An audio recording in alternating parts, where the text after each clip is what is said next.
Okay, well, for a long time I researched Eastern Europe, East European politics. I studied how political parties developed in the aftermath of communist rule.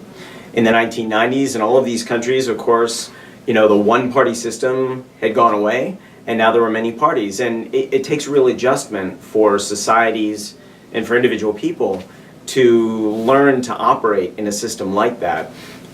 When many more choices are on offer, and when each of those choices is not perhaps yet very clearly articulated. The first founding elections, the first democratic elections in a lot of these countries were so interesting because the party leaders were inexperienced and the voters were inexperienced. I mean, they were as intelligent and as educated as we are, but they were bombarded by information from dozens of brand new political parties, many of whom had not yet fully articulated a clear ideological vision. So I've spent a long time studying that and what it takes to build successful political parties, and indeed what it takes to build successful consolidated democracies that care about human rights and that do all the good things that democracies tend to do. And I still do that work. But in recent years I've also broadened out a bit, and I've been eager to go beyond just one region, and now I have the luxury of doing that now that I've sort of established a good foundation in Eastern Europe. So I'm interested in international human rights and have done some research on that. My biggest current project is looking at U.S. foreign aid. So I'm looking at U.S. foreign policy and the money that we give abroad. And I look at that in the context of trying to understand what it means for a country to be generous internationally in its giving to other poorer countries. And I think generosity, when it comes to foreign aid, is sort of different than, in some ways, different from generosity on an individual level. It gets a lot more complicated. Who's giving the money, who's receiving the money?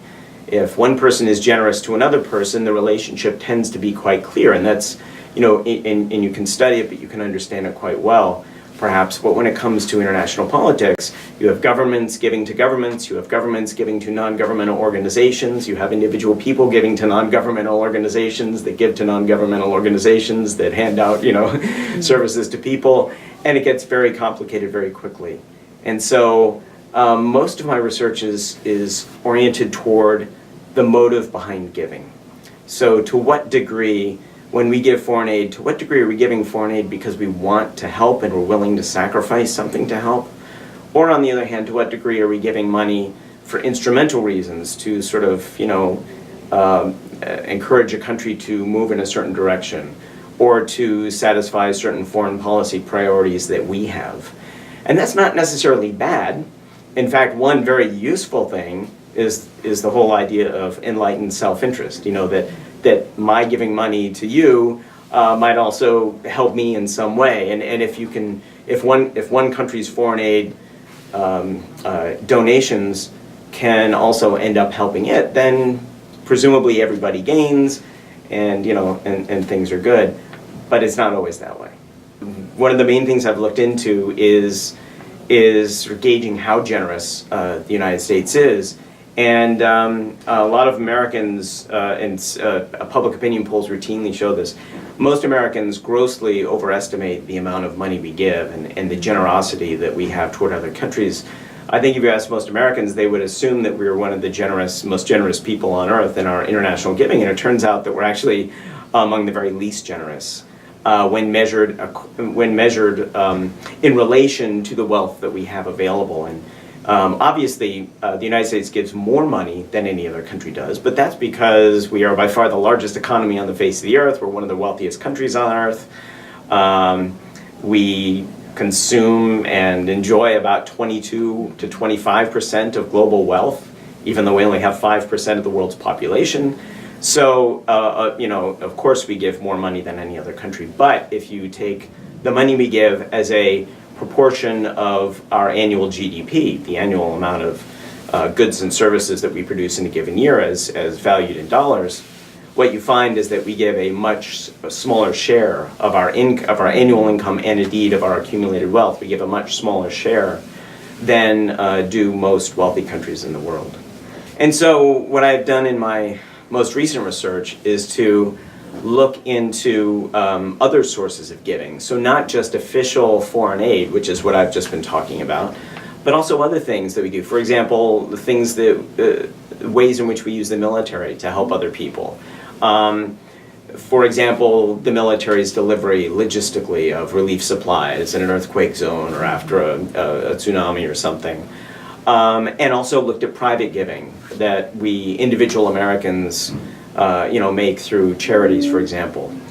And so when you add up all of those additional sources on top of the official foreign aid that the government gives, what you find is that we're still not all that generous.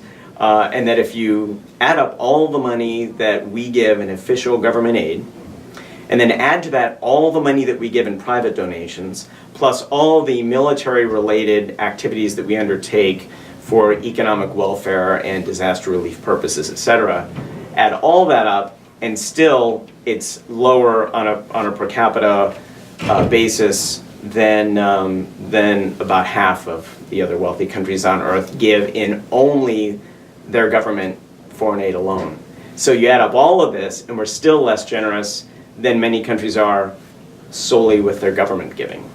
So why do I make this case? It's not that I'm trying to sort of tear us down and be unduly critical, but there's something very unattractive, I think, about somebody taking great pride in something that actually isn't true, right? And I sort of would like Americans to have a better sense of what we actually do. And if we choose to give relatively little, then that's fine, that's a choice we've made. But to give relatively little, but then sort of parade around the world as though we're the most generous people, really rankles abroad to people who know these kinds of things, and I think is sort of unethical.